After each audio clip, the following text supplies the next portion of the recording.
Sejam todos muito Soyez bem-vindos. tous les bienvenus à une nouvelle transmission de l'Institut Vie pour tous. Nós estamos começando,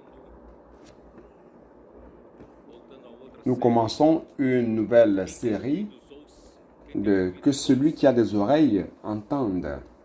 Philadelphie, garde ce que tu as afin que personne ne prenne ta couronne.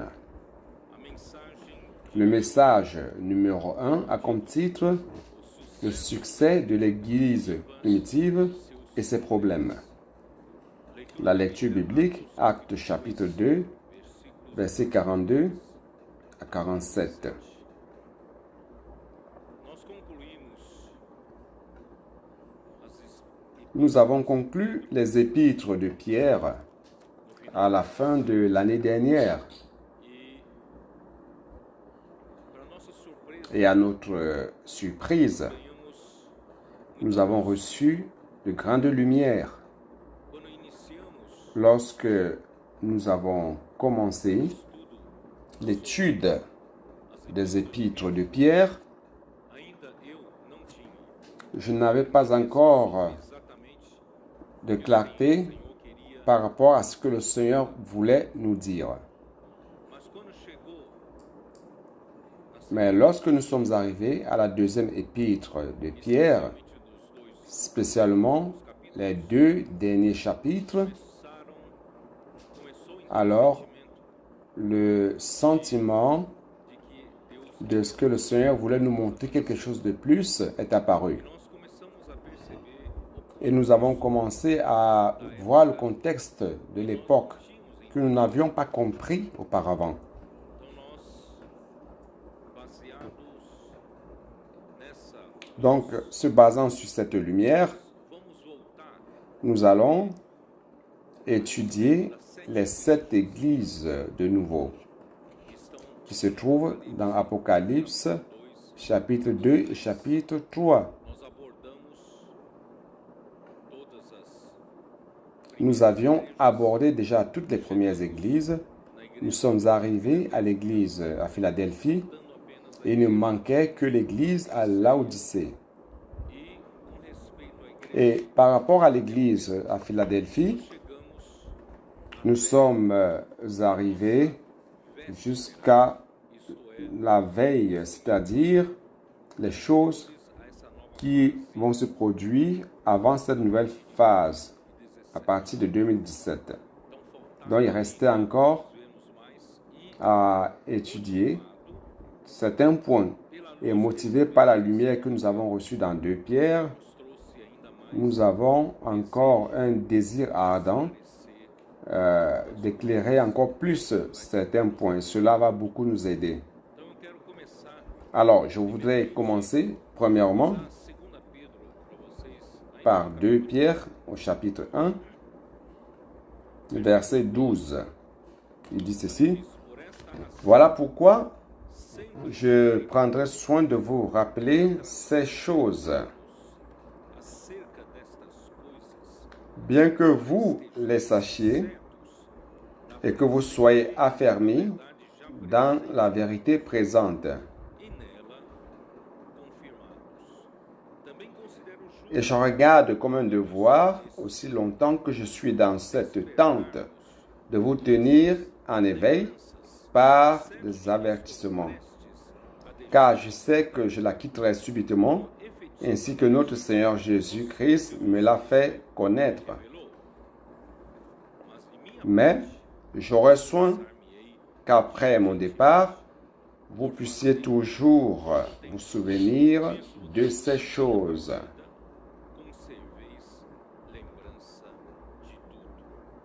Aqui nós vemos Ici, nous voyons l'effort déployé par l'apôtre Pierre com os receptores par rapport aux destinataires de ces 2 épîtres. e esses receptores Et ces destinataires destinatários, de ces épîtres principalmente étaient principalement Deus que les Juifs qui avaient cru au Seigneur Jésus dans l'Église primitive, eles passaram por aquela fase qui sont passés par cette phase initiale merveilleuse de la vie de l'Église onde eles presenciaram où ils ont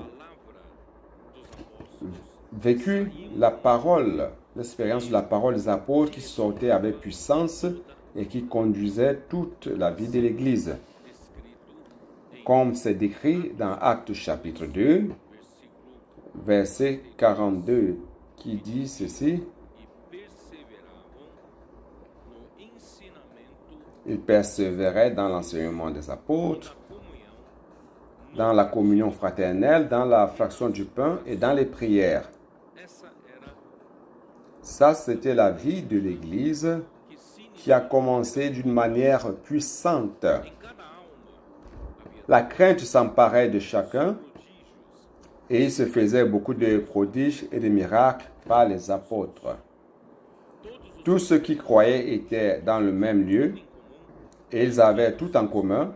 Ils vendaient leurs propriétés et leurs biens et ils en partageaient le produit entre tous selon les besoins de chacun. Ils étaient chaque jour tous ensemble assidus au temple. Ils rompaient le pain dans les maisons et prenaient leur nourriture avec joie et simplicité de cœur, louant Dieu et trouvant grâce auprès de tout le peuple.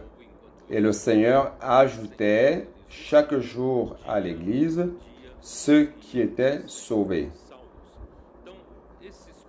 Donc ces courts versets de Actes chapitre 2 montrent la vie de l'Église puissante, merveilleuse, à son début, juste après la Pentecôte. Et Pierre, certainement, se référait à ceux qui avaient expérimenté ces jours puissants, ces jours conduits par la parole des apôtres, ces jours conduits par l'Esprit, conduits par les miracles, les prodiges et les signes qui se produisaient à travers les mains des apôtres. C'est pour cela que Pierre s'efforce de rappeler ces choses afin que les destinataires de ces épîtres, principalement les disciples qui étaient dispersés à partir de la grande persécution qui s'est produite dans l'église à Jérusalem après la mort d'Étienne. Et à Jérusalem, il y a quelque chose qui a commencé, quelque chose qui n'était pas bon. Certains des Juifs qui avaient cru au Seigneur Jésus et qui étaient de la secte des pharisiens, certains étaient de ceux qui défendaient la pratique du judaïsme. Donc, de cette manière, il y a un parti qui a commencé à se former parmi les chrétiens juifs qui luttaient pour continuer la pratique de la loi de Moïse. Et cela a fait en sorte que Paul et Barnabas, c'est dans Actes chapitre 15, ils sont montés à Jérusalem pour traiter de ce sujet. Je ne vais pas détailler aujourd'hui, mais je dois vous donner ce tableau de fond. Et je vais détailler cela tout au cours des messages. Mais je voudrais que cela soit clair, que dans Actes chapitre 15, verset 1, on voit un problème de l'église de Jérusalem qui est déjà raconté. L'église qui avait commencé d'une manière merveilleuse. Ici, il dit, quelques hommes venus de la Judée enseignaient les frères, c'est-à-dire qu'ils sont partis d'Antioche pour aller enseigner les gentils, les païens qui avaient cru au Seigneur en leur disant, si vous n'êtes circoncis selon le rite de Moïse, vous ne pouvez être sauvés. Au verset 5, c'est encore plus clair. On voit qu'il y avait déjà un parti ou une division formée dans l'église de Jérusalem. Alors, quelques-uns du parti des pharisiens qui avaient cru se levèrent en disant qu'il fallait circoncire les païens et exiger l'observation de la loi de Moïse. Frères, malheureusement, à partir de cette formation de ce parti, l'Église à Jérusalem a changé de forme et de nature. Elle a commencé à être une église des Juifs qui avaient cru au Seigneur Jésus, mais qui avaient conservé la pratique de la loi de Moïse. Frères, cela signifie que l'église qui a été engendrée par l'Esprit, l'église qui a été engendrée par l'effusion de l'Esprit Saint au jour de la Pentecôte, actuellement est en train de retourner à la pratique de la loi de l'Ancien Testament. L'Église arrête donc de suivre l'Esprit, arrête de donner la liberté à l'Esprit pour accomplir ses miracles, signes et prodiges, c'est-à-dire exécuter l'œuvre de Dieu, comme cela avait été dans un premier temps avec les apôtres. Donc, à partir de ce moment, frères, il y a eu ce changement de direction dans l'Église à Jérusalem. Et Pierre n'avait plus d'espace dans l'Église à Jérusalem. Il a dû partir dans un autre endroit. Vers les années 50, qui correspond à Actes chapitre 15, personne ne sait clairement où Pierre est allé, où il est allé durant cette période, jusqu'à ce qu'il ait écrit ces 2 épîtres à l'an 60. Donc, durant plus de 10 ans, nous ne savons pas où Pierre était. Mais nous savons une chose dans Acte 21, c'est que Pierre n'était plus à Jérusalem. Car il n'y avait personne à Jérusalem qui écoutait la parole de Dieu comme enseignement des apôtres, comme c'était le cas dans Acte chapitre 2. Car tous ont suivi le leadership de Jacques, qui a fait une conciliation entre la loi et la foi. Et cela ne donne pas accès à une suite saine. Donc,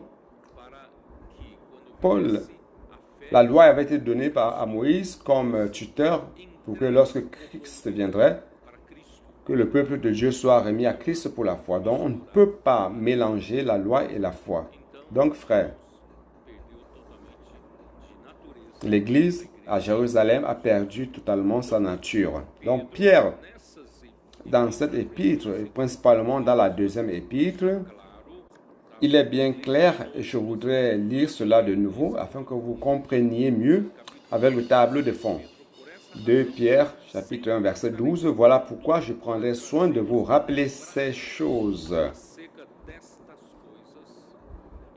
bien que vous les sachiez et que vous soyez affermis dans la vérité présente. Donc, vous êtes en train de recevoir mes paroles. Vous êtes de ceux qui sont à l'étranger, vous êtes dispersés dans les nations païennes, vous n'êtes pas à Jérusalem. Donc, vous avez expérimenté le début puissant de l'Église à Jérusalem et vous devez continuer à vous rappeler de la vérité présente qui est en vous. Vous avez compris, frère? Ça, c'était la grande lumière que le Seigneur nous a donnée lorsque nous avons étudié 2 Pierre. Continuons. Chapitre 3 de 2 Pierre. Ici, il dit au verset 1, « Voici déjà, bien-aimés, la seconde lettre que je vous écris dans l'une et dans l'autre. Je cherche à éveiller par des avertissements votre saine intelligence. » Pourquoi éveiller? Chercher à éveiller. Parce qu'ils persévéraient dans l'enseignement des apôtres dans la première phase de l'Église. Ce sont ceux qui avaient participé au début puissant de la vie de l'Église, suivant la parole prophétique. C'est pour cela qu'il dit, afin que vous vous souveniez des choses annoncées d'avance par les saints prophètes et du commandement du Seigneur et Sauveur enseigné par vos apôtres.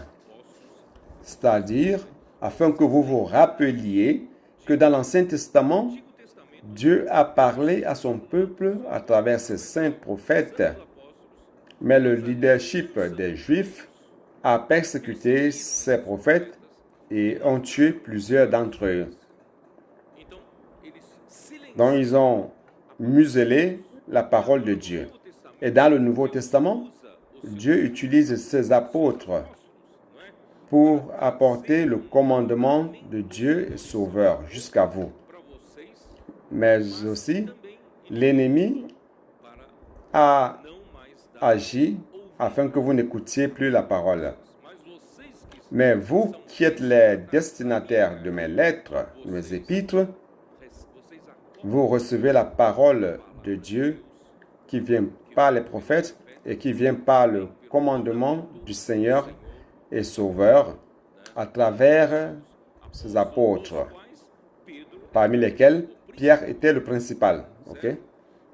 Donc, verset 3, il dit, « Sachez avant tout que dans les derniers jours, il viendra des moqueurs avec leur raillerie, marchant selon leur propre convoitise, et disant, « Où est la promesse de son avènement? Car depuis que les pères sont morts, tout demeure comme dès le commencement de la création. » C'est-à-dire que ceux qui avaient arrêté de recevoir la parole de l'apôtre Pierre comme la présente vérité, ou comme la parole prophétique qu'on voit dans le chapitre 1, verset 19, qui dit ceci.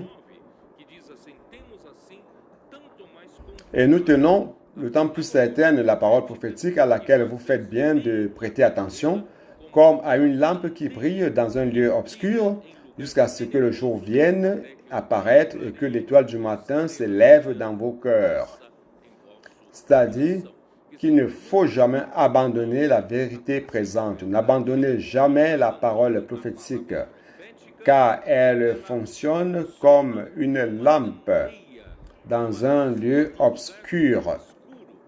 Et elle donne la direction à l'Église. Cette lumière va continuer à donner la direction jusqu'à ce que le jour vienne apparaître. Et quand le jour vient apparaître, cela veut dire la deuxième venue de Christ.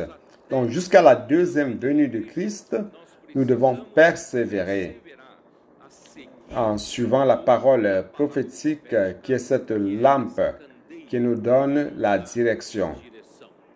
Malheureusement,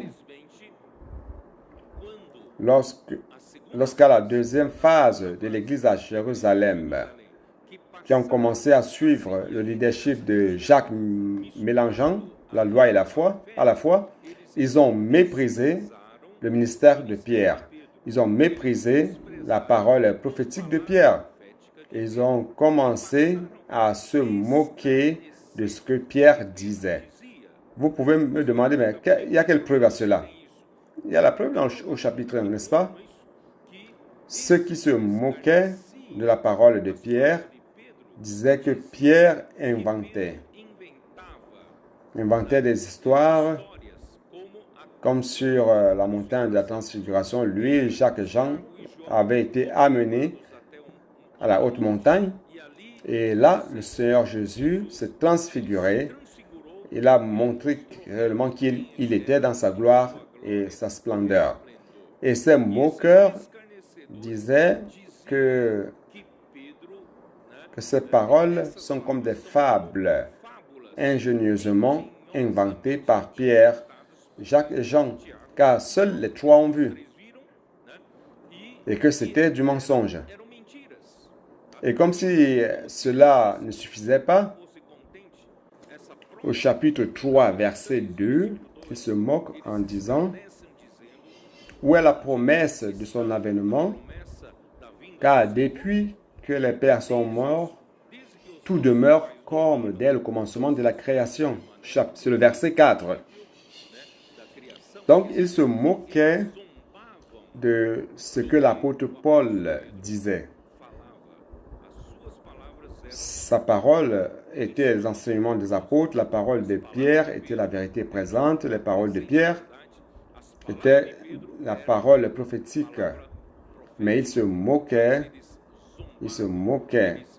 de lui. Malheureusement, cette source de moquerie, des moqueurs, c'est l'Église à Jérusalem lors de sa deuxième phase. Donc, frères, cette lumière, ce contexte nous ouvre une nouvelle perspective pour comprendre ce qui s'est passé dans l'Église à Jérusalem, dans l'Église primitive. C'est ce que nous allons étudier. Donc, une autre chose que je voudrais vous rappeler, quel mal y a-t-il lorsqu'une Église est crue au Seigneur Jésus et continue à garder la loi, à pratiquer la loi? Alors, quel est le problème ici? Donc, Pierre est bien clair sur ce sujet. Je ne peux pas détailler le sujet aujourd'hui, mais pour que cela ne reste pas trottiné dans votre tête et sans comprendre ce qui se passe, simplement, il y a deux choses opposées. Ou, ici au chapitre 3 de Galates, verset 1, il dit ceci. Ô Galates, dépourvus de sens, qui vous a fasciné, vous aux yeux de qui Jésus-Christ a été peint comme crucifié, Christ a été crucifié pour vous délivrer de la loi et de vous introduire dans la foi. Si vous mélangez la foi à la loi, alors Christ est mort en vain. Vous comprenez? C'est tellement grave, si grave, qu'au début du livre de Galates, Paul écrit ceci, verset 1, chapitre 1, verset 4. Il dit, notre Seigneur Jésus s'est donné lui-même pour nos péchés afin de nous arracher du présent siècle mauvais, selon la volonté de notre Dieu et Père. Ce monde pervers fait partie du monde de la survie, la subsistance, le monde de distraction, de la sécurité, des péchés, et aussi le monde de l'économie, de la politique, et aussi le monde de la religion. Donc Dieu veut, à travers la crucifixion de Jésus-Christ, de sa mort pour nos péchés, Dieu veut nous déraciner totalement de ce monde pervers. Bien qu'il vienne avec une belle apparence de la religion, de la culture, de l'éducation, mais faites attention, ce monde est sous la domination du malin. Donc Christ est mort pour nous déraciner et nous amener vers un autre royaume. Nous n'appartenons plus à ce royaume. Le saviez-vous? Nous appartenons au royaume de Dieu. Nous sommes dans une autre sphère, si bien que... Oh Seigneur Jésus, je n'allais pas entrer dans le message déjà. Il y a tellement de lumière que le Seigneur nous a donné dans 2 Pierre, n'est-ce pas? Par exemple, avant le message, j'ai lu avec les frères lors de la prière. Je leur ai montré que Jean chapitre 3. Je pense qu'on doit créer encore plus de chapitres. Jean chapitre 3, l'évangile de Jean chapitre 3. Au verset 5, Jésus disait à Nicodème, parce que Nicodème représente le meilleur de l'homme naturel, le meilleur de l'homme religieux, le meilleur de l'homme sage, mature, maître qui aide les autres, qui enseigne les autres. Frère, Nicodème représente le meilleur de l'homme à son état naturel. Mais Dieu veut nous déraciner de ce monde pervers et nous mettre, bien que l'homme soit meilleur, il veut nous amener vers une autre sphère, vers un autre royaume. C'est pour cela qu'au verset 5, il dit ceci, Jésus répondit, en vérité, je te le dis, si un homme ne naît d'eau et d'esprit, il ne peut entrer dans le royaume de Dieu.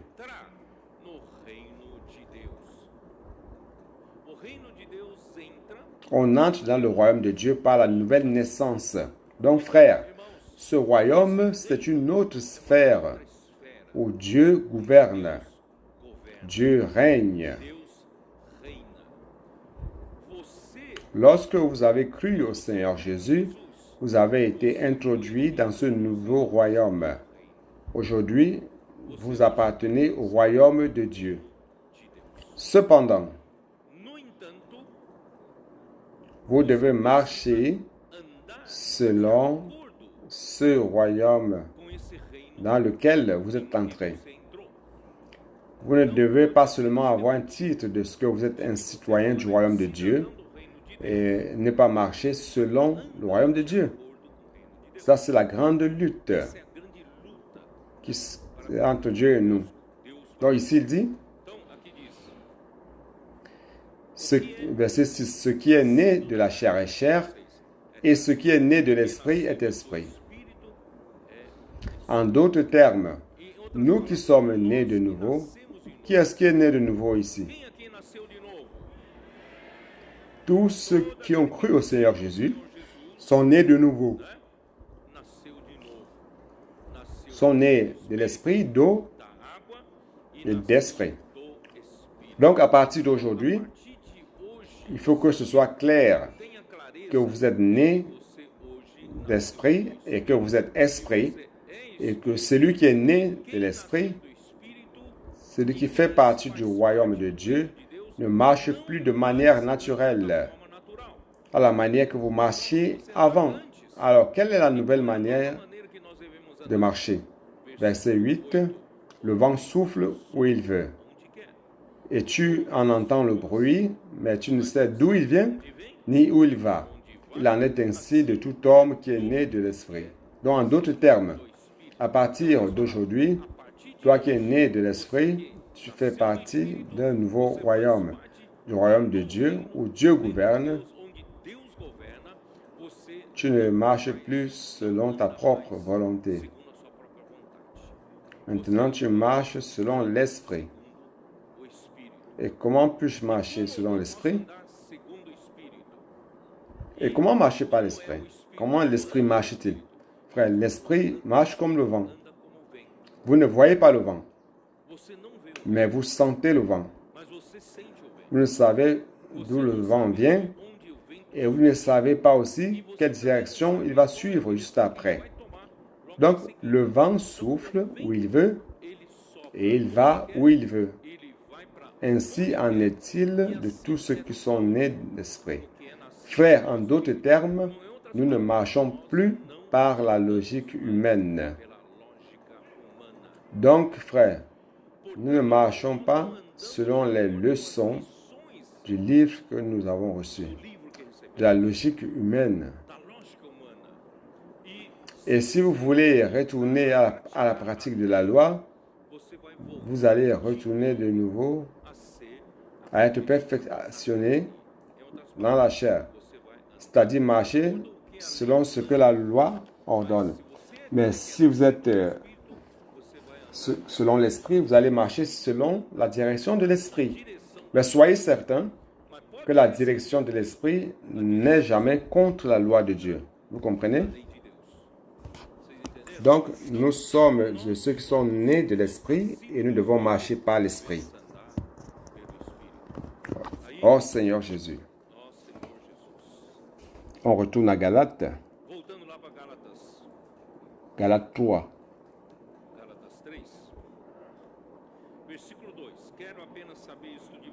Voici seulement ce que je veux apprendre de vous. Est-ce que les œuvres de la loi que vous avez reçues, est-ce par les œuvres de la loi que vous avez reçu l'Esprit ou par la prédication de la foi? Vous avez reçu l'Esprit? Qu'est-ce qui a reçu l'Esprit? Vous avez reçu la parole de l'Évangile, vous avez cru en la parole de l'Évangile et vous avez reçu l'Esprit. Et celui qui a reçu l'Esprit doit, à partir de ce moment, suivre l'Esprit, marcher selon l'Esprit.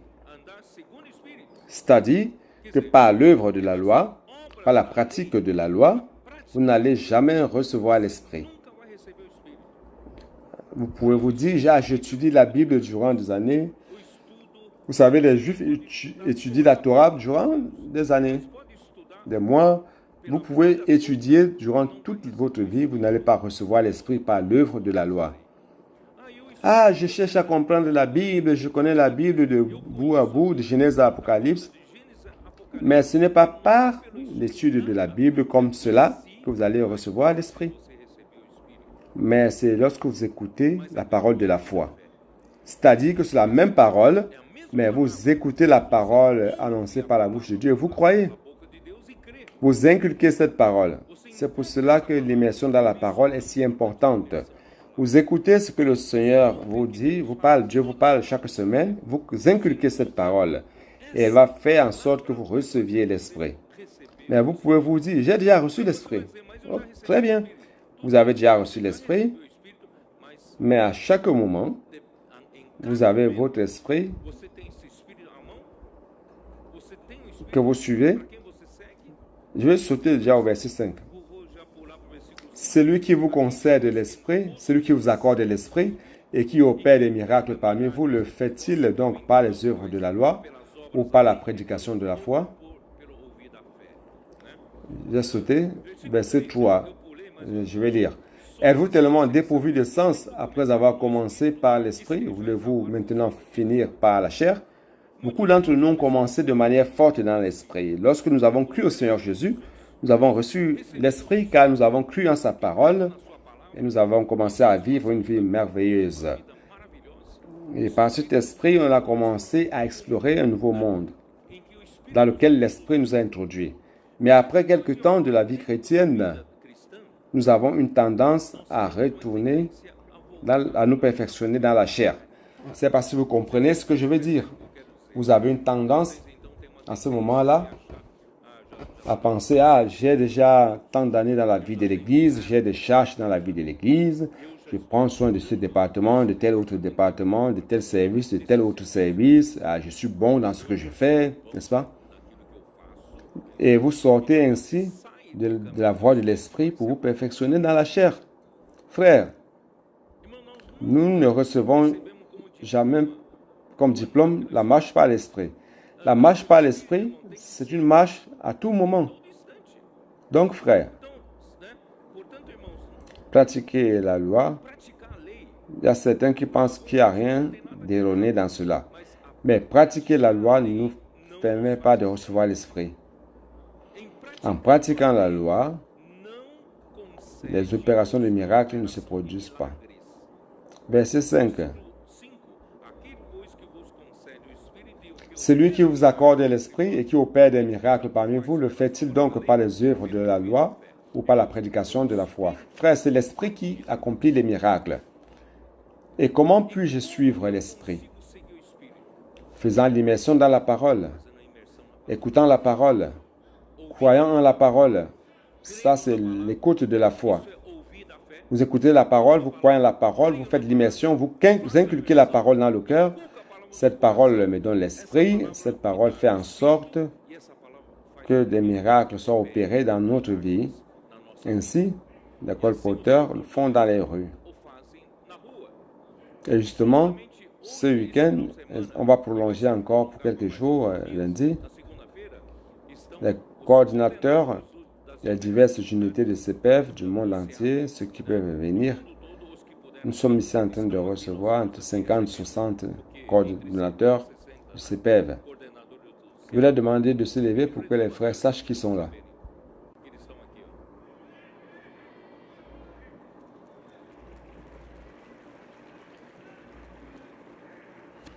Ils sont justement de ceux qui perfectionnent les autres afin de travailler dans les rues. Et ils sont les premiers qui doivent être perfectionnés, non dans la chair, mais pour marcher dans l'esprit. Ils ne peuvent pas dépendre de ce qu'ils savent, ni de l'expérience d'hier.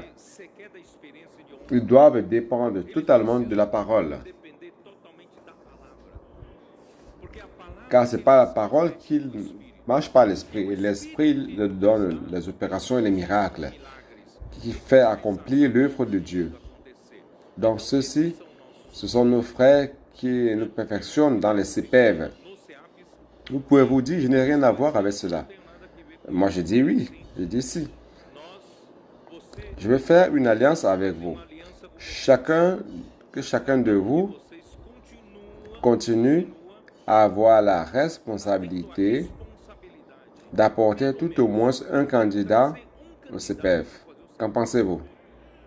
Que tal? Procure Cherchez parmi vos groupes de relations des personnes avec qui vous êtes en contact chaque jour. Demandez-leur, voulez-vous être missionnaire? Servir Dieu, c'est la chose la plus noble qui existe. Vous voulez être missionnaire? Si quelqu'un vous dit oui, alors amenez cette personne au CPF. Allons remplir notre CPF de candidats, vamos encher nosso CEAP car ils partiront du CPF comme des travailleurs, des colporteurs dans les rues. trabalhadores, comportores, Je viens de rentrer du Japon et de la Corée. voltar do Japão e da Coreia. On a un grand besoin pour amener l'évangile du royaume en Asie. Et on a besoin de plus de colporteurs. Malheureusement, nous avons presque personne. Infelizmente, nós Ce sont des colporteurs ou quase ninguém qui sachent parler le japonais ou le coréen. saibam falar Très peu. japonês e coreano. Frère, nous avons besoin de personnes qui peuvent parler au moins l'anglais. Nós precisamos de pessoas que pelo menos saibam falar inglês.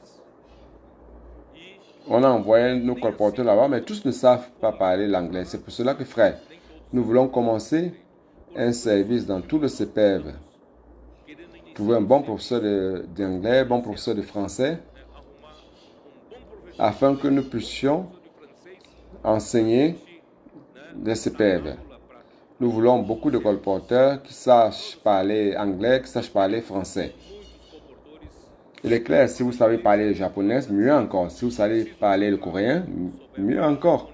On va vous envoyer. Souber falar coreano, Nous devons travailler en Asie. Et qui sait, le Seigneur peut encore ouvrir d'autres portes en Asie pour les Philippines. sabe, o Senhor ainda abre uma porta na Ásia para as Filipinas. Car nous pensons qu'en 2024, Porque nós temos c'était l'Afrique. 2024, Mais à la fin de 2024-2025, le Seigneur nous a amenés en Asie. Frère, le Seigneur veut gagner toute la terre. o Senhor nos levou para a Ásia. Nous avons besoin de beaucoup de travailleurs en Europe, Precisamos de aux États-Unis, au Mexique, en Amérique centrale, en Océanie. Europa, nos Estados Unidos, no México, América. Nous avons besoin de beaucoup et de beaucoup de travailleurs. Donc, frère, grâce au Seigneur, Precisamos de muitos e muitos. nous avons les coordinateurs de CPF qui travaillent pour cela. Notre PAC est ici pour perfectionner les colporteurs, justement, Está aqui para pour qu'on ait des travailleurs plus efficients encore. justamente para nós termos trabalhos. Donc, vous vous rendez compte, frère, Então vocês, lorsque vous abandonnez la parole prophétique pour suivre la loi, e siga a vous sortez de la sphère de l'opération des miracles que l'Esprit peut vous donner pour accomplir l'œuvre de Dieu, pour aller vous perfectionner dans la chair. para se aperfeiçoar na carne. Ainsi, l'œuvre du Seigneur est stationnée dans l'Église. Donc, grâce au Seigneur, Então, graças nous avons des personnes qui sont ici. Alors, nous voulons voir nós queremos ver o que é que qu'est-ce qu'il y a eu de bon, boas e o qu'est-ce que qui s'est não passé, aconteceu para de repente et que tout d'un coup, rompida ce début merveilleux de la vie de l'Église s'est interrompu, cette Église primitive.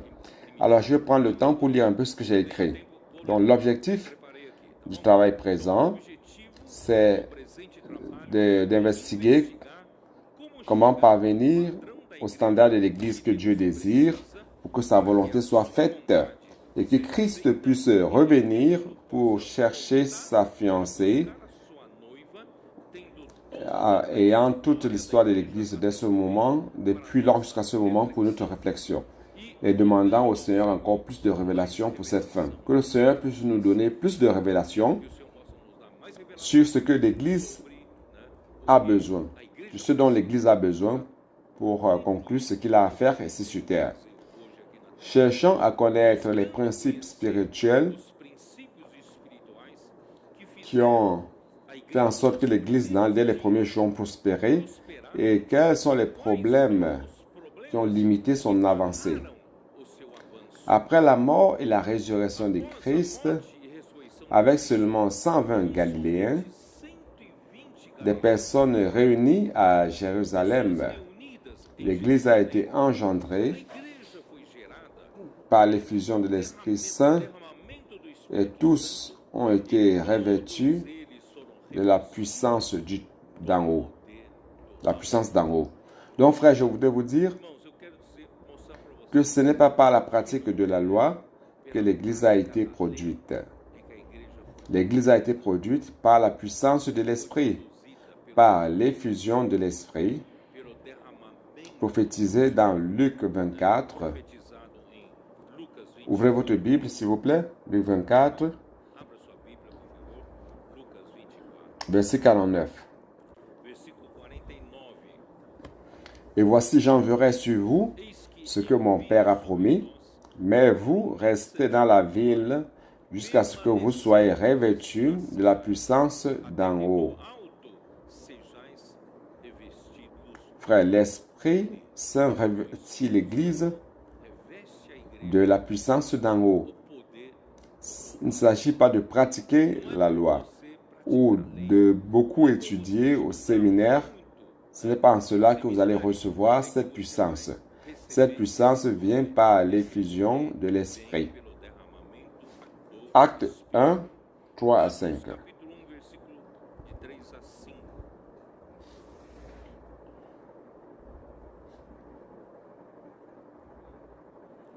Après qu'il eut souffert, il leur apparut vivant et leur en donna plusieurs preuves, se montrant à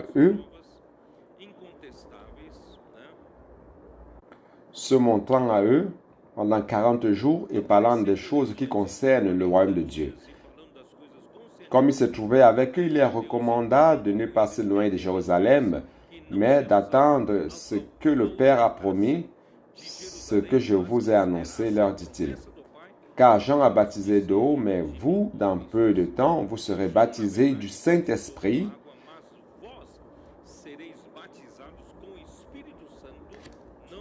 Chapitre 2, versets 1 à 4. Dans cette effusion de l'Esprit, s'est accomplie la puissance de l'Esprit. Le jour de la Pentecôte, ils étaient tous ensemble dans le même lieu. Tout à coup, il vint du ciel un bruit comme celui d'un vent impétueux. Il remplit toute la maison où ils étaient assis. Des langues semblables à des langues de feu leur apparurent séparées les unes des autres et se posèrent sur chacun d'eux. Ils furent tous remplis du Saint-Esprit et ils se mirent à parler en d'autres langues selon que l'Esprit leur donnait de s'exprimer. Ces autres langues, ce sont les autres langues et non des langues, ce ne sont pas des langues incompréhensibles. Donc, il s'agit des langues. Par exemple, vous qui n'avez jamais pas étudié l'anglais, vous commencez à parler anglais. Ceux qui n'ont jamais étudié l'allemand, parlent allemand. C'est ce qui s'est passé ce jour-là, au jour de la Pentecôte. Donc, résultat, frère, 3000 personnes ont été baptisées. Chapitre 2, verset 41.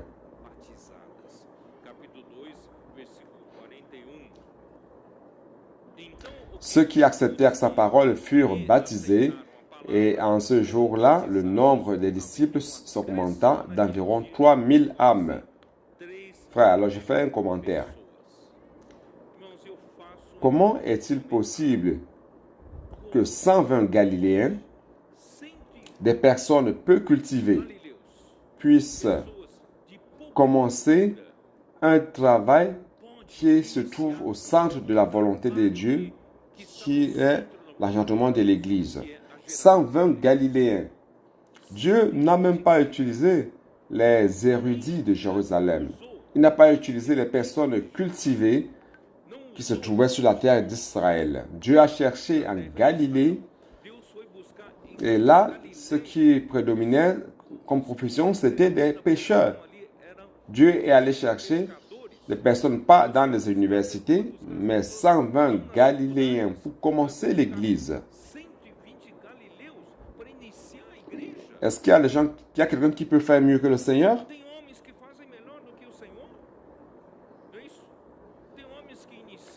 Quelqu'un a déjà commencé à monter une église de milliards et des milliards de personnes. Alors, comme initiateur d'une église, Jésus, on peut considérer que c'est un échec. Après 3 ans de travail ardu, prêchant l'évangile, tout ce qu'il a réussi, c'était 120 Galiléens qui n'étaient pas cultivés. Alors, frère, ça c'est pour montrer que l'œuvre de Dieu, c'est l'œuvre de l'Esprit. Il ne dépend pas de la capacité humaine. Apparemment, 120 Galiléens seraient voués à l'échec total par rapport à la mission de monter une église. Mais Dieu, qu'est-ce que Dieu avait? Dieu a envoyé d'en haut la puissance qu'il a déversée sur les 120 Galiléens qui n'étaient pas des hommes cultivés. Et à partir de ce jour-là, Dieu avait utilisé la bouche de Pierre, l'apôtre que Dieu a utilisé comme canal pour annoncer sa parole. Cette parole sortait avec puissance. Et après la puissance de Pierre et avec les 11, quand il représentait les 12 apôtres, après avoir parlé, il y a eu un baptême de presque 3000 personnes, nouvelles personnes sauvées ce jour-là. Frère, n'est-ce pas, c'est quelque chose de merveilleux? En un seul jour, 3000 personnes. Donc, frère, à partir de là, comme vous le savez, tout ce qui s'est passé. Mais vous pourriez me demander, comment tu prouves qu'ils étaient des personnes peu cultivées? Allons-y, dans Actes 4, 13. Lorsqu'ils virent l'assurance de Pierre et de Jean, ils furent étonnés, sachant que c'étaient des hommes du peuple sans instruction, et ils les reconnurent pour avoir été avec Jésus. Donc, si les leaders des 120 étaient des illettrés, avec peu de culture, imaginez les autres, avec peu d'instruction. Donc, le Seigneur veut montrer, frère, qu'il n'a pas choisi les sages, les plus sages. Il n'a pas choisi ceux qui avaient plus de capacité. Il n'a pas choisi ceux qui étaient nobles de naissance. Mais il a choisi les choses les plus méprisables, les choses qui ne sont pas pour confondre ceux qui sont. Car la puissance ne vient pas des hommes, mais de Dieu. L'Église n'a pas été engendrée par la capacité humaine, mais par la puissance de Dieu. C'est pour cela, frère, ça continue de la même manière aujourd'hui. Au CPEV, nous continuons, frère, à amener des personnes à comprendre que c'est la puissance de Dieu qui fait l'œuvre de Dieu. Le pacte qui sert à perfectionner les colporteurs montre que tout ce qui fait l'œuvre, c'est le pouvoir de l'Esprit. Et cette puissance vient par la parole. Donc, frère, ainsi la vie normale de l'Église commence. Il persévérait, acte 2, 42, j'ai déjà lu. Il persévérait dans l'enseignement des apôtres, dans la communion fraternelle, dans la fraction du pain et dans les prières. Frère, par la puissance de la parole des apôtres, le détachement à l'argent fut le premier signe. C'est ce qu'il dit, n'est-ce pas? La crainte s'empara de chacun et il se faisait beaucoup de prodiges et de miracles. Tous ceux qui croyaient étaient dans le même lieu, ils avaient tous en commun, ils vendaient leurs propriétés et leurs biens et ils partageaient le produit entre tous selon les besoins de chacun. Alors, qui fait cela? Encore plus parmi les Juifs. Est-ce que vous connaissez un Juif qui n'aime pas l'argent? Tous aiment l'argent. Même nous aussi. Nous les païens, nous aimons l'argent aussi, nous les gentils. Et vous êtes capable êtes-vous capable de tout vendre et remettre l'argent aux apôtres, toute la somme, et faire en sorte que tout le monde bénéficie de cet argent qui vous appartenait totalement? Qu'est-ce qui fait cette œuvre? C'est la puissance de l'Esprit. Donc, juste pour vous montrer que ce début était si fort, la première chose qui s'est produite, c'était le détachement par rapport à l'argent. Est-ce que vous aurez pu avoir ce détachement? Il dit aujourd'hui, você teria esse desapego? est-ce que Hoje, estou falando hoje. vous prendrez tout l'argent de votre compte bancaire pour donner aux apôtres pour utiliser la l'œuvre du Seigneur? Ça, j'en doute. Estarem na obra do Senhor? Mes frères, la puissance de l'Esprit fut forte ce jour-là Foi tão forte naquele dia que cela se produit. que isso aconteceu naquele dia. E eles Ils prenaient leur réflexion avec joie et simplicité de cœur. Frère, la vie de l'Église, c'est quelque chose de joyeux, d'heureux. é uma coisa alegre. Si vous la vivez dans sa plénitude, Se você est-ce que vous êtes en train de vivre cette vie d'Église content, está vivendo joyeux, a vida da igreja feliz, ou alors vous continuez à être quelqu'un qui n'est pas joyeux? Si vous n'êtes pas quelqu'un de joyeux, venez vivre cette vie d'Église si vous n'êtes pas heureux. essa vida da igreja Avec la puissance de l'Esprit. com o poder do Espírito. Frère, grâce au Seigneur, Irmãos, pendant cela, graças ao Senhor, enquanto isso, l'Église comptait sur la sympathie du peuple. Et chaque jour, le Seigneur o Senhor acrescentaria ajoutait ceux qui allaient être sauvés. os que iam Mais je voudrais salvos. aussi noter ici, et dire, chaque jour, ils persévéraient unanimes dans le temple. Frère, la vie de l'Église est vécue tous les jours, Era vivida todos os pas seulement les dimanches. não só Tous les jours, ils vivaient la vie d'Église. dias, eles viviam a vida da igreja. Même si quelques-uns d'entre nous doivent travailler, mes frères, même en travaillant, je vis la vie de l'Église. Eu estou Et ils étaient unanimes. na igreja. Ils persévéraient chaque jour unanimes dans le temple. C'est quoi unanime? L'unanimité Unânimes no templo. et unité. Celui qui produit l'unanimité entre nous, c'est qui? Quem que produz Qui est-ce qui produit l'unité entre nous? C'est la parole. a unidade entre nós? C'est la parole qui vient du Seigneur. É a palavra. É a palavra. La parole, c'est la seule chose qui nous converge vers le même objectif, vers la même direction. Nous rendons grâce au Seigneur. Na mesma direção. Donc, frère, je vais faire un commentaire sur Acte 2, 42 à 47. J'ai écrit ici. Sobre Atos 2, 42 e 40. Dieu donne la direction à l'Église par la parole des apôtres, A direção à igreja laquelle n'est pas la parole des hommes, mais la parole de Dieu. dos homens. Je suis en train d'utiliser, qui connaît le verset? Ami, c'est quel verset que je suis en train d'utiliser? Qual versículo? Ami, qual versículo? 1 Thessaloniciens que tu aimes. Ah, il s'est réveillé. Gosta? 1 Thessaloniciens 2, 13. 1 Tessalonicenses 2, 13. Car ils avaient reçu la parole de Paul, non comme une parole d'homme, mais comme la parole de Dieu. Et comme Paul le dit, comme la parole de Dieu l'est. Donc en même temps qu'ils accueillaient cette parole, Mesmo aqui, elle opérait. Frère, cette parole opère. La parole à laquelle vous croyez, la parole des apôtres à laquelle vous croyez opère efficacement, mais seulement en ceux qui croient. Donc nous rendons grâce à Dieu car ça opérait efficacement en ceux qui croyaient en la parole prophétique. em quem criam na palavra. Donc frère, il revient à l'Église de rechercher la communion dans la parole donnée. De cette manière, le Seigneur avait la liberté de gouverner l'Église et opérer à travers elle pour faire la volonté de Dieu. Voyez comment la parole est importante. Et elle doit être accueillie. Vous accueillez? E ela precisa. Si vous n'accueillez pas, frère, Você acolhe? la parole passe sans effet. Mais si vous l'accueillez, cette parole produit, cette parole opère efficacement Produz avec la puissance de Dieu. eficazmente. La puissance de Dieu est impressionnante pour déraciner l'homme du monde, de l'attachement à l'argent, dès le début de la vie de l'Église, car les richesses sont utilisées par Satan pour usurper le cœur de l'homme. C'est pour cela, frère, que vous ne devez pas tomber dans ce piège.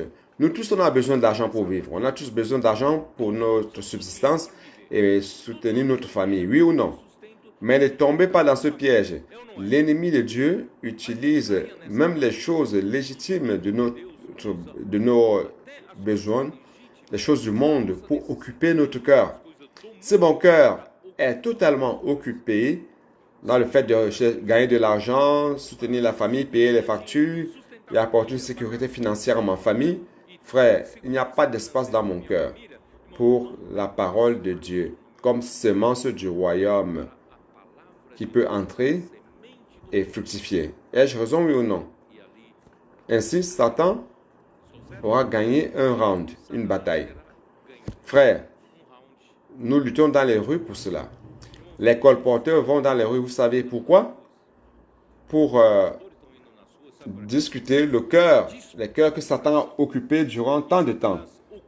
Cet homme, spécifiquement, pour qui vous êtes en train de prier, ou cette dame, dont Satan a occupé son cœur, et vous venez là pour prêcher l'évangile du royaume, pour l'expulser de son cœur, et préparer le cœur afin que la parole du royaume puisse entrer dans ce cœur-là et produire le royaume de Dieu. Ça, c'est notre lutte. C'est notre lutte. Donc, frère, la communion dans la parole, nous avons reçu l'enseignement de l'apôtre. Cette parole que je suis en train d'annoncer, frère, cette parole est présentée à l'Église. Et l'Église, immédiatement, grâce à Dieu, nous avons des équipes de personnes très efficaces, très efficientes, qui préparent la nourriture quotidienne. Avant que la nourriture quotidienne soit prête, il y a un autre groupe de personnes qui préparent déjà l'immersion dans la parole. Ainsi que cette parole est terminée, la nuit, on a déjà l'immersion de la parole pour lundi. Et lundi, on a déjà toute l'immersion des 7 jours de la semaine qui est prête. Donc, nous rendons grâce au Seigneur car le Seigneur est en train d'utiliser ses frères qui servent dans son œuvre d'une manière efficiente. Que nous avons maintenant, l'immersion dans la parole. Je ne sais pas si j'ai apporté ça. Au Seigneur Jésus. Bon, je vais prendre celui du passé, c'est là. Opa. Waouh, waouh.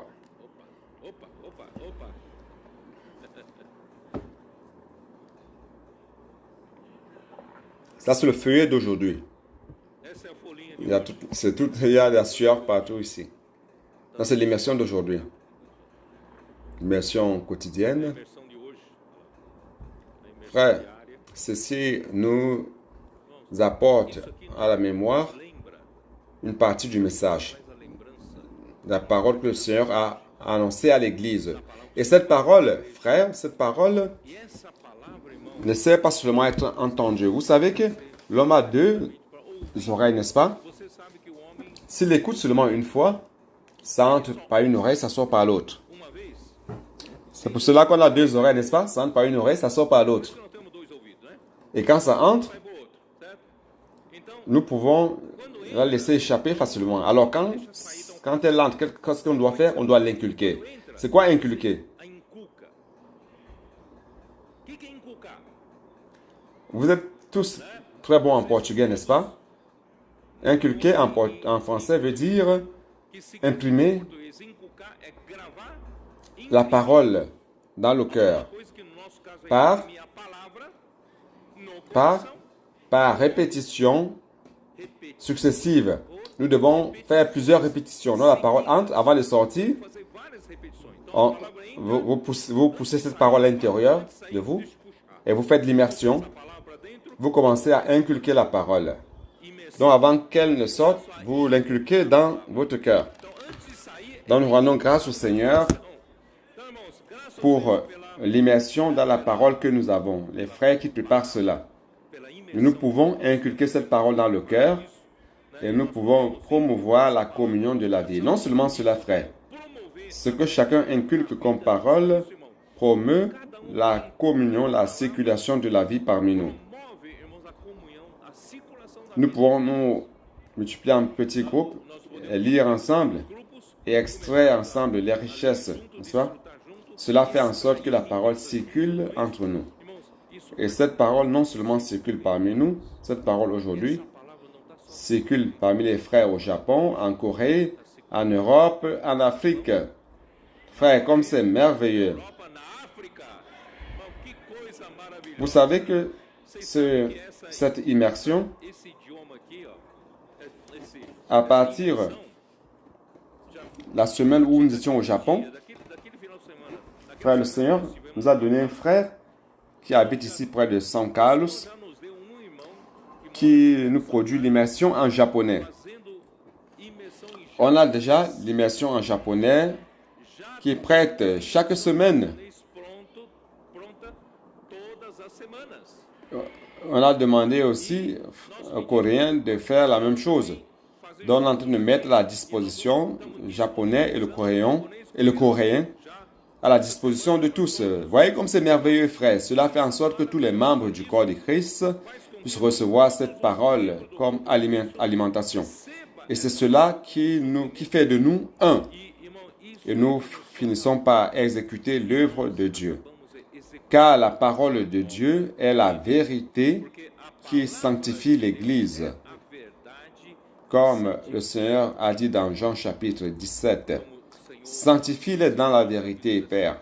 Et ta parole est la vérité. e a tua palavra Et Jésus, dans Éphésiens 5, Éphésiens 5, qu'est-ce qu'il dit? 5, né? Então, Efésios 5 Il dit que nous sommes sanctifiés fala de par le baptême d'eau de la parole. Donc, la parole circule parmi nous comme eau qui nous lave, palavra circula entre nós, qui enlève tout ce qui n'est pas bien et met dans notre cœur, frère, tudo que não presta. la réalité même, la vérité de Dieu, Própria constitue la réalité divine en nous. Donc, voyez l'importance divina em nós. de persévérer dans l'enseignement des apôtres. Se perseverar no ensinamento, Et l'église de Jérusalem, dans la deuxième phase, a perdu cela. Ils n'avaient plus cela. eles não tinham mais. Ils étaient focalisés à garder la loi Focados qu'ils essayaient de concilier à la vie chrétienne. Cela est impossible. em auxiliar com a vida. Donc, avec une grande puissance, Então, com grande chapitre 4, verset 32-33. do capítulo 4, versículo 32, 33. La multitude de ceux qui avaient cru n'était qu'un cœur Creram era et qu'une âme. Nul ne disait que ses biens lui appartinssent en propre, mais tout était commun coisas que possuem. entre eux. Les apôtres rendaient avec beaucoup de force témoignage de la résurrection du Seigneur Jésus, et une grande grâce reposait sur eux tous. Todos eles havia abundante graça. C'est ça, n'est-ce pas? É isso. 32-33, je vais m'arrêter là. Donc, frère, 32, 33. Tá, vou parar. qui est-ce qui faisait produire l'œuvre de Dieu? C'était la parole. A obra de Deus acontece. La parole apportait l'esprit A palavra traz qui avait la puissance. o Espírito. Je ne sais pas si vous me comprenez. Mettant cela en relation avec Galates 3, qui est-ce qui vous a concédé l'esprit? Quem que vos concedeu isso? Et qui est-ce qui vous a concédé E quem que vos l'opération des qui est-ce qui opère les miracles? que opera milagres? Frère, Que opera milagres? c'est par l'écoute de la foi, l'immersion dans la parole. Cela nous apporte l'esprit qui opère les miracles parmi nous. C'est pour cela que l'Église primitive prospérait en cela. A igreja primitiva, Frère, nous ne devons jamais perdre cela. bom, nós nunca Ne permettez pas que le temps qui passe vous rende rigide. enrijecer você. Ne permettez pas que le temps qui passe vous amène à dépendre de votre propre capacité. Frère, l'Église n'a jamais dépendu de sa propre capacité pour prospérer, mais de la puissance de Dieu. La puissance de Dieu vient par la parole. E o poder de Oh Seigneur Jésus. Chapitre 5, verset 12. capítulo 5, versículo 12. Beaucoup de miracles et de prodiges se faisaient au milieu du peuple par les mains des apôtres. Ils se tenaient tous ensemble au portique de Salomon. Todos reunir-se de comum acordo no pórtico de Salomão. E Et aucun des autres n'osait se joindre à eux, mais le peuple les louait hautement. eles tributavam a Le nombre de ceux qui croyaient au Seigneur, hommes et femmes, s'augmentait de plus en plus. tanto homens como mulheres e agregados Frères, Senhor. Irmãos, quem governa, né? Aqui mostra ici, il montre que lorsque Dieu quando a Deus autorité sur l'Église tem à travers la parole des apôtres, através sans l'interférence de mains humaines, interferência l'Esprit a la liberté de mener à bien l'œuvre de Dieu par des signes et des prodiges que l'homme ne peut accomplir par lui-même. Donc le Seigneur gouvernait l'Église à travers les apôtres. Chapitre 6, verset 7. Comme il est dit, la parole de Dieu se répandait de plus en plus. Le nombre de disciples augmentait beaucoup à Jérusalem et une grande foule de sacrificateurs obéissait à la foi. Dans le point que je voudrais souligner ici, frère, la multiplication dans l'Église à Jérusalem, dans sa première phase, était due à la croissance de la parole de Dieu. Comment la parole de Dieu croît-elle, se répand-elle? La parole de Dieu, ce n'est pas un gâteau dans lequel vous devez mettre des ferments pour croître. Comment la parole de Dieu peut-elle croître? Premièrement, l'enseignement des apôtres, la bouche des apôtres, lorsqu'ils ouvraient la bouche, la parole de Dieu sortait. Et cette parole était comment? Était ruminée. L'Église avait la communion dans cette parole. Et cette parole étant inculquée dans le cœur et circulant parmi le peuple, faisant en sorte que la parole croisse et atteigne plus de cœur. Lorsque la parole atteint plus de cœur, la parole croît et le nombre de personnes aussi croît. C'est ainsi que l'Église grandit. Dans la parole de Dieu, annoncée par Étienne dans Acte 7, Acte chapitre 7, la parole d'Étienne, un des diacres choisis, était rempli de grâce et de puissance. Il faisait des prodiges et des signes. C'est au chapitre 6 de Actes, dès le verset 7 que nous avons vu, jusqu'à la fin, le dernier verset, verset 15. Ici au verset 8, Étienne, plein de grâce et de puissance, faisait des prodiges et de grands miracles parmi le peuple. Donc avec cela, les personnes de la religion juive qui étaient contre ont vu que la parole de Dieu croissait beaucoup. Ils ont commencé à inventer des fausses accusations pour dénoncer Étienne. Frère, il y aura toujours de l'opposition de Satan par rapport à la parole de Dieu. Aujourd'hui, ce n'est pas différent. L'ennemi de Dieu utilise tous les moyens pour taire cette parole, car cette parole fait l'œuvre de Dieu. Cette parole fait tant de miracles, opère tant de miracles, et l'ennemi essaye de taire cette parole, essaie de taire la parole d'Étienne aussi. Et Étienne, finalement, a été tué parce qu'il prêchait la parole de Dieu. Donc, avant qu'il ne soit mis à mort, qu'il ne soit lapidé, il a laissé un registre très merveilleux dans le livre de Actes, chapitre 7. Frère, je n'avais jamais vu Acte 7 de cette manière si merveilleuse. Oh Seigneur Jésus. Je ne sais pas, un jour, j'aimerais avoir plus de temps, plus de liberté pour vous détailler cela. Mais ici, je vais vous montrer quel est le contenu de Actes chapitre 7. Je vais vous lire juste dès le début. Le souverain sacrificateur dit, « Les choses sont-elles ainsi ?» Étienne répondit, « Homme, frère et père, écoutez, le Dieu de gloire apparut à notre père Abraham lorsqu'il était en Mésopotamie, avant qu'il s'établisse à Charan. Et il lui dit, quitte ton pays, ta famille, et va dans le pays que je te montrerai. Il sortit alors du pays des Chaldéens et s'établit à Charan. De là, après la mort de son père, Dieu le fit passer dans ce pays que vous habitez maintenant. Vous qui m'accusez, vous êtes sur la terre que Dieu a promis à Abraham. Et lorsque Dieu l'a appelé, il n'a pas possédé un seul mètre carré de cette terre. Il a quitté la terre des Chaldéens et il est allé habiter à Charan. Donc, frère, se basant sur quoi Abraham a quitté sa terre pour aller vers une terre que Dieu avait promis de lui donner et sans lui donner aucune garantie. Donc, c'était basé sur quoi? Sur la parole de Dieu. En d'autres termes, Abraham a cru en la parole de Dieu. Ça, c'est l'écoute de la foi. Donc, Dieu se plaît dans l'écoute de la foi. Celui qui écoute, qui entend et qui croit, frère, va recevoir la bénédiction. Les choses prospèrent.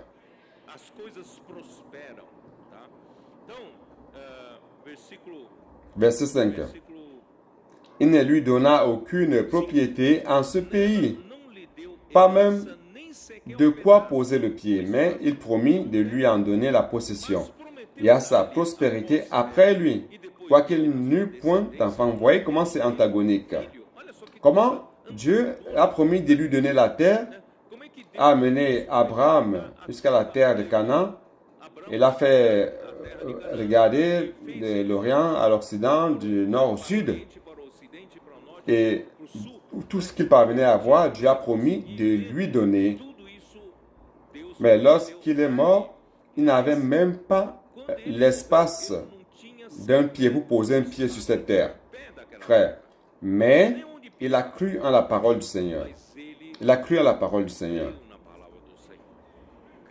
Dieu aussi a promis de lui donner cette terre à sa descendance. Comme Dieu ne lui a pas donné la terre physiquement parlé, il a promis de lui donner ça à sa descendance alors qu'il n'avait pas d'enfant. Je ne sais pas si vous me comprenez l'absurdité de l'absurdité. L'absurdité que Dieu a promis de lui donner la terre. Il est mort sans avoir même un mètre carré de terre. Et Dieu a promis de lui donner la terre à ses enfants. Mais il n'avait pas d'enfants. N'est-ce pas? C'est l'absurdité des absurdités. Mes frères, Abraham a cru. Il a cru en la parole. Voyez la puissance lorsque vous croyez en la parole de Dieu. Allons-y. Seigneur Jésus. Le fait qu'Abraham ait cru, c'est dans Galates 3, verset 6. Galates 3, 6. Comme Abraham crut à Dieu et que cela lui fit imputer à justice, connaissez donc que ceux qui ont la foi sont fils d'Abraham. Vous êtes des fils d'Abraham. Si vous ne croyez pas, vous n'êtes pas fils d'Abraham. Si vous ne pratiquez pas l'écoute de la foi, si vous croyez seulement quand vous voyez, vous n'êtes pas fils d'Abraham. Mais si vous croyez que Dieu va vous donner par la foi, alors vous êtes un fils d'Abraham. Je vais lire cela pour que je ne peux pas aller plus loin. Donc, juste après,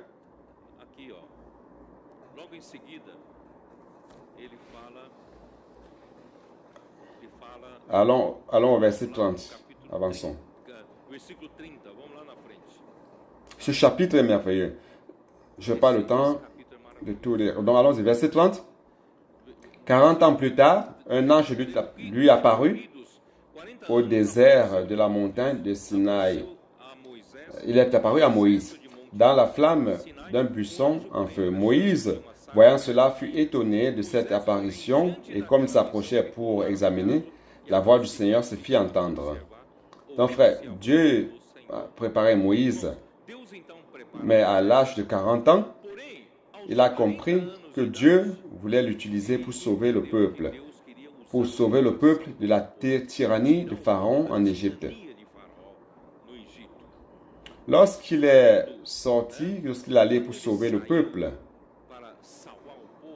il a vu un Égyptien qui maltraitait un de ses compatriotes. Il allait rendre justice de ses propres mains en tuant l'Égyptien. Et le deuxième jour, il voit ses deux frères, ces deux Hébreux qui lui tenteraient. Il a voulu faire justice. Et ils lui ont dit, qui es-tu? Tu veux nous tuer aussi comme tu as tué l'Égyptien hier? c'est-à-dire qu'il n'a pas été reconnu comme sauveur du peuple juif. como Salvador, né, do Donc lorsqu'il a su que Pharaon le cherchait pour le faire arrêter, il a fui dans le désert de Madian où il est resté durant 40 ans. e diante Et après 40 ans, prenant soin des troupeaux, il a perdu toute sa capacité naturelle qu'il a apprise en Égypte, car il était puissant que aprendeu no Egito, en sagesse et puissant poderoso en œuvre. em C'est sabedoria, dans le verset 22. Vous pourrez lire cela. obras. Isso está em versículo 22. Donc à l'âge de 40 ans, Então, il n'était pas préparé pour la mission, 40 anos de idade, car il était encore très por confiant en sa propre capacité. em sua Frère, ne pensez pas que Dieu va vous utiliser si vous vous confiez en votre propre capacité. Dieu ne va vous utiliser réellement que lorsque vous allez vous rendre compte usar você que votre capacité ne sera pas utilisée pour faire l'œuvre de Dieu. cidade não vai ser Et à l'âge de 80 ans, Dieu l'a envoyé en Égypte pour délivrer le peuple d'Israël. então o enviou ao Egito para libertar os filhos Il a dit à Dieu, e Dieu, j'ai la langue ele qui disse: pèse, la bouche qui pèse. eu sou pesado, Je ne peux pas accepter cette mission. Envoie quelqu'un d'autre, mais pas moi. Je n'ai aucune capacité de faire cette œuvre. não a mim Frère, c'est alors que Dieu l'a envoyé. fazer essa obra. Irmão, foi aí que Deus Dans le récit de l'apparition de Dieu à Moïse, c'est dans Exode 3 et 4. está registrado em Êxodo 3, Je n'ai pas le temps 4. E o Senhor, de vous lire cela. eu não tenho. Dieu a vu l'Éternel a vu la souffrance du peuple et l'a envoyé vers Pharaon pour délivrer le peuple de l'Égypte. Moïse dit au Seigneur, qui suis-je Disse pour Moisés aller ao Senhor: vers Pharaon sou eu para ir a pour délivrer l'Égypte, le peuple d'Israël? C'est dans Exode 3, 11. Egito, os filhos d'Israël? Isso está em Et comment les enfants d'Israël sauront que tu m'as envoyé? Quel est ton nom? E Deus o enviou. Qual é o seu nome? Dieu dit à Moïse, je suis celui qui suis. Eu sou o que sou.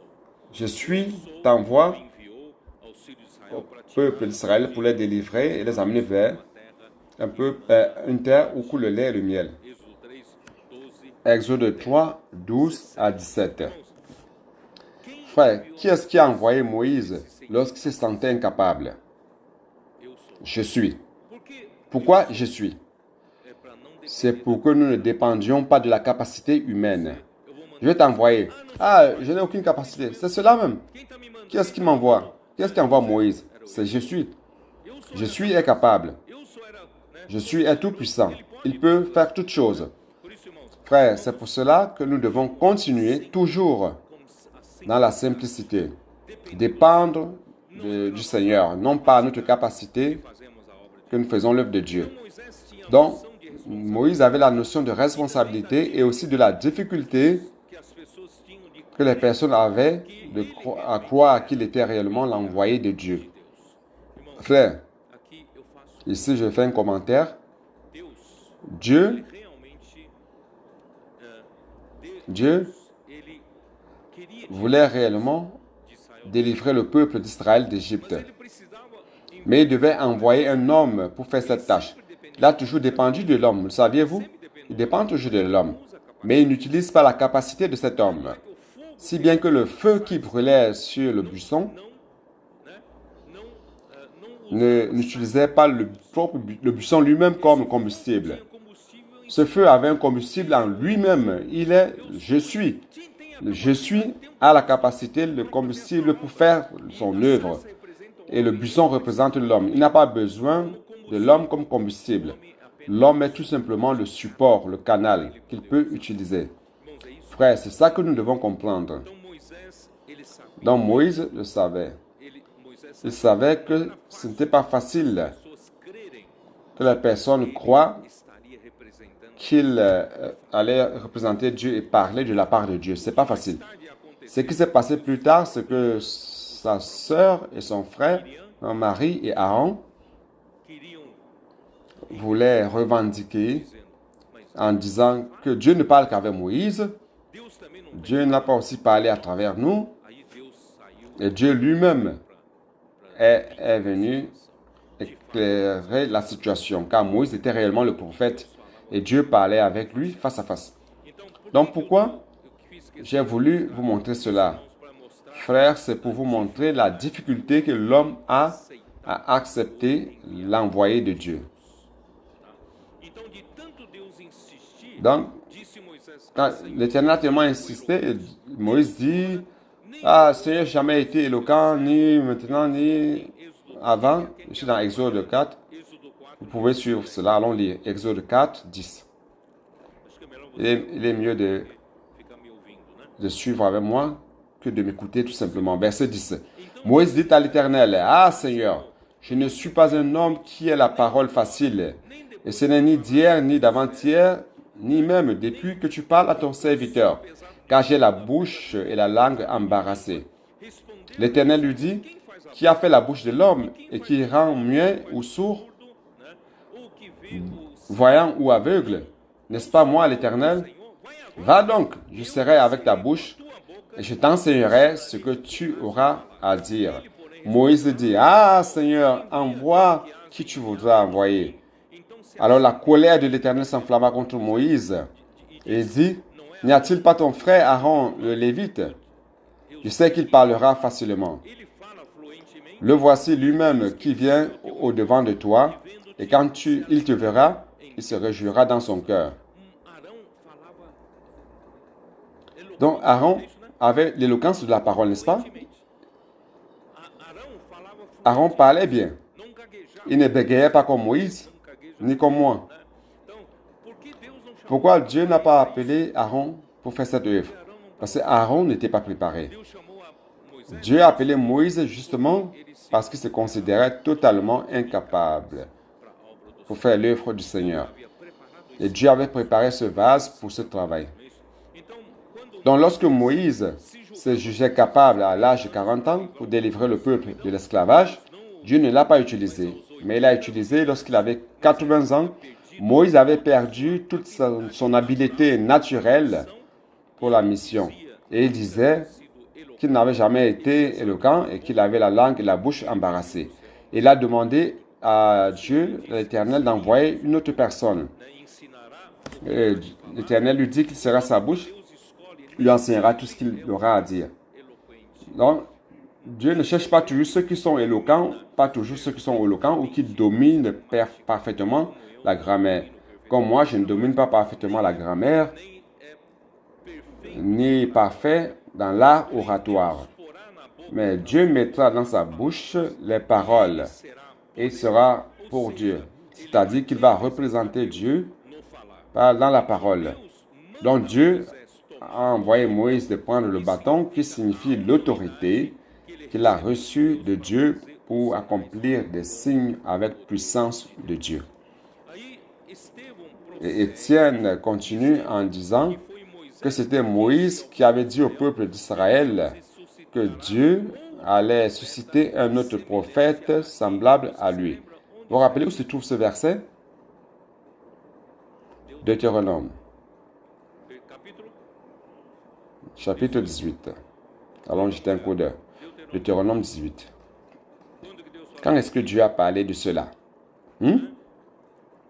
Verset 15.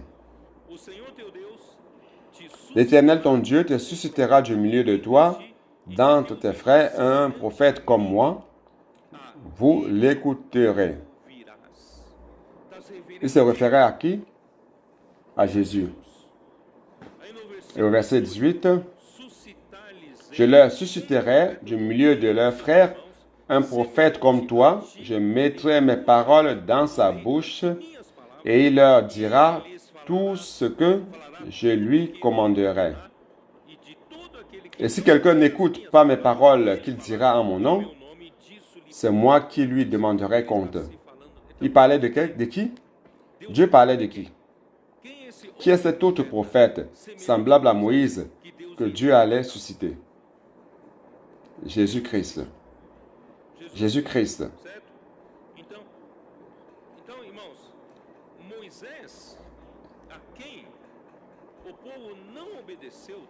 Allons voir dans Acte 7. Oh Seigneur Jésus. Je suis en train de courir après le temps, mais je dois vous présenter cela. Seigneur Jésus.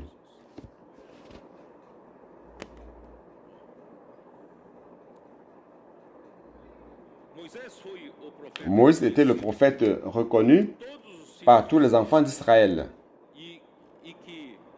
Au temps de Jésus, tous les Juifs vénéraient Moïse. Moïse était le prophète. Mais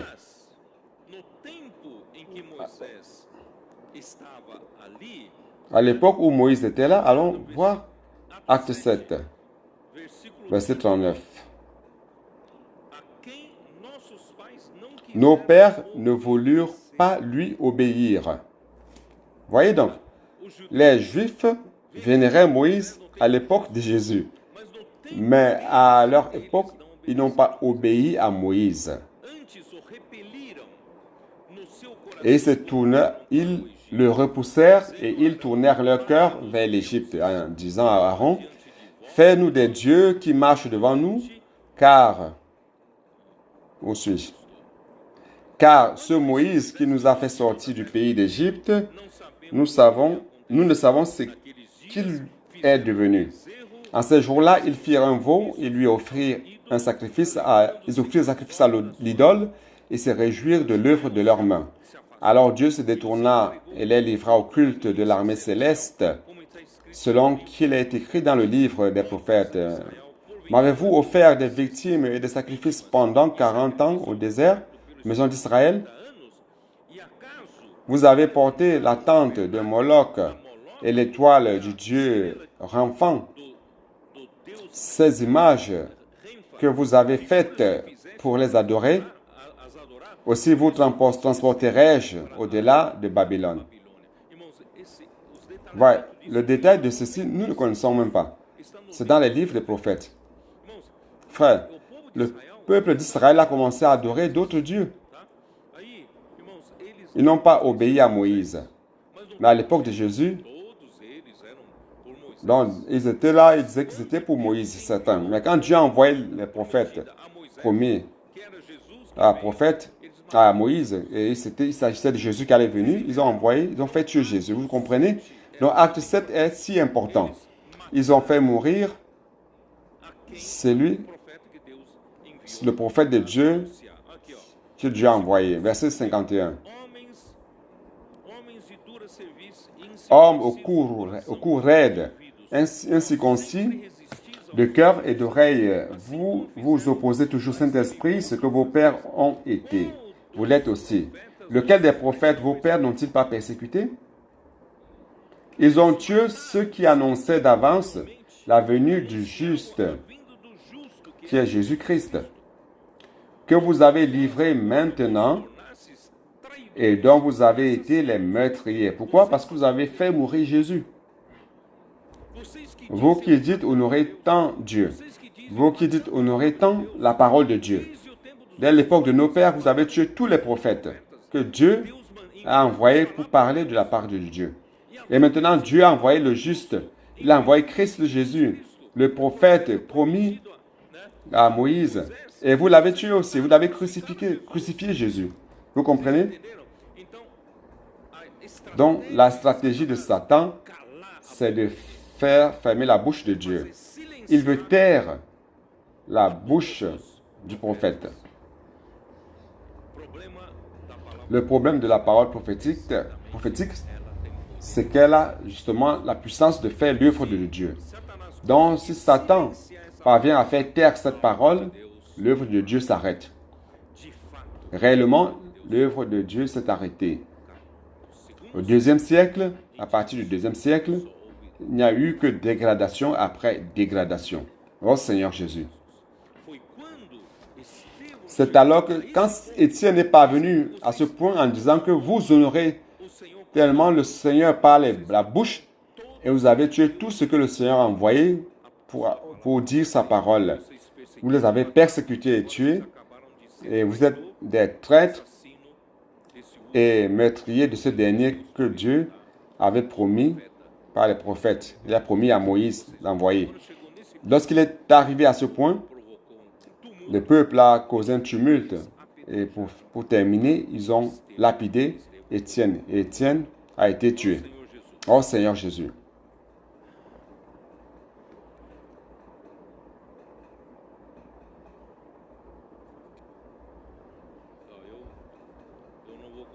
Je ne vais pas pouvoir terminer. Il y a beaucoup de choses ici. Je vais m'arrêter là. Je vais vous dire ceci.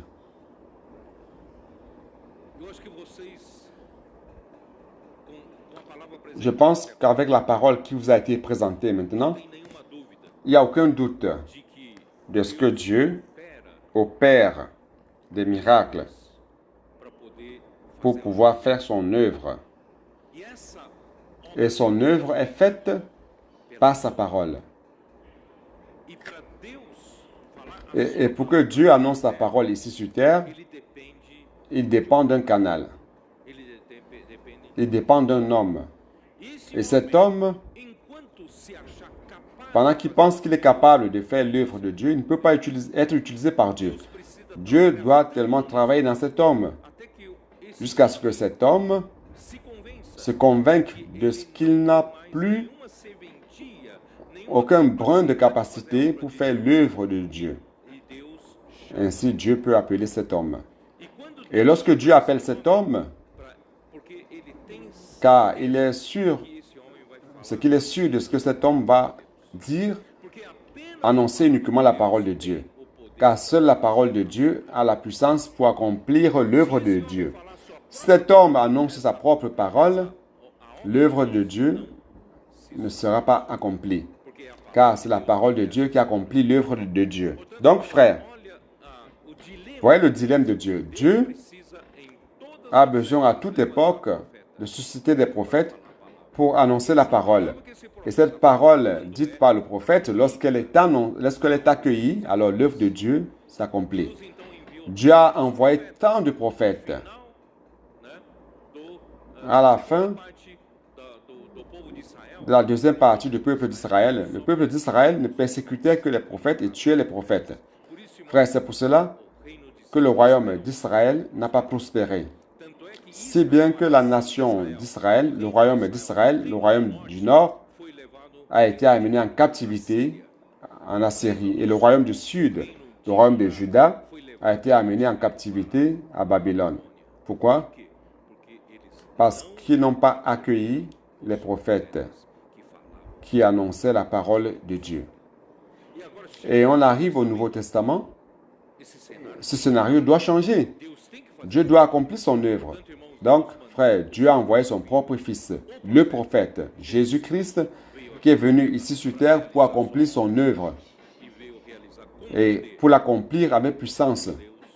Et les Juifs qui devaient recevoir le prophète de Dieu l'ont persécuté et ont tué Jésus. Donc, mais l'œuvre de Dieu ne peut pas être arrêtée par l'homme. Nous rendons grâce à Dieu car Dieu a préservé 120 Galiléens. Et ces 120 Galiléens ne dépendaient pas de leur propre capacité, car ils n'avaient aucune capacité. Ils n'étaient pas des diplômés d'université, ils n'étaient pas des érudits, ni des personnes instruites. Ils n'avaient pas de grande capacité, mais Dieu a déversé la puissance, la capacité du ciel, d'en haut, par l'Esprit Saint. Et ils ont commencé à recevoir la puissance pour engendrer la première église, l'église à Jérusalem. Et pour continuer l'œuvre du Seigneur par l'église, Dieu a élevé Pierre avec les autres 11 apôtres pour commencer la parole prophétique. Et la parole prophétique sortait avec puissance. Les apôtres faisaient des signes, des miracles, des prodiges, car c'est la puissance de l'Esprit qui accomplit les miracles et qui faisait en sorte que les choses se produisent, n'est-ce pas? Jusqu'à ce que cette voix a été étouffée dans l'église à Jérusalem. Ils ont élu Jacques. Pierre s'est exilé. Il ne prenait plus que soin de ceux qui étaient dans la première phase de l'église à Jérusalem.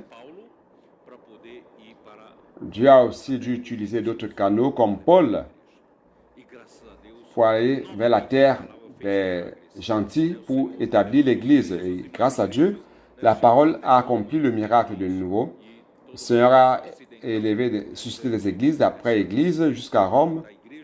Et le monde occidental a reçu cette charge de planter l'église. Le royaume des cieux a grandi dans le royaume des gentils, mais avec la même force d'opposition des judaïsants de Jérusalem envers Pierre, ils ont utilisé cette même force contre Paul. Ils ont suivi Paul partout où il allait. Finalement, lorsque Paul a été martyrisé à l'an 67, tous ceux de l'Asie l'avaient abandonné. Personne n'écoutait plus la parole prophétique. Personne n'accueillait plus la parole de l'apôtre qui faisait l'œuvre de Dieu prospérer. Ils ont réussi à taire un de plus. Et on arrive donc à l'époque de Jean, à l'année 90, une autre tentative pour restaurer la parole, pour faire l'œuvre de Dieu. Jean annonçait la parole de la vie, la communion de la vie éternelle. Il essayait d'envoyer ses missionnaires pour apporter cette parole. Mais cette parole a été étouffée aussi. Même les leaders de l'Église qui aimaient plus la primauté, qui aimaient plus les disputes pour les positions, les disputes pour avoir les disciples, plus qu'ils n'aimaient la parole de Dieu qui faisait l'œuvre de Dieu. Ainsi, le premier siècle s'achève dans cette situation triste. Frère, mais ça, c'est clair, n'est-ce pas, que c'est la parole qui fait l'œuvre. Et grâce au Seigneur, aujourd'hui, au 21e siècle, le Seigneur nous a restauré cette vision. Nous sommes en train de voir cela. Ouais, c'est pour cela que nous devons aimer la parole, nous devons l'apprécier et croire en cette parole avec l'écoute de la foi. À travers l'écoute de la foi, nous allons ramener le Seigneur, frère. À travers l'écoute de la foi, nous allons édifier l'Église. À travers l'écoute de la foi, nous allons prêcher l'évangile du royaume sur toute la terre habitée, même en Asie, au Japon, en Corée, en Chine, la Chine qui nous attend aussi, les Philippines, qui sais-je encore, la Malaisie, où que le Seigneur veut atteindre, sur toute la terre habitée. Nous allons restaurer cette puissance de l'Esprit à travers la parole. Amen.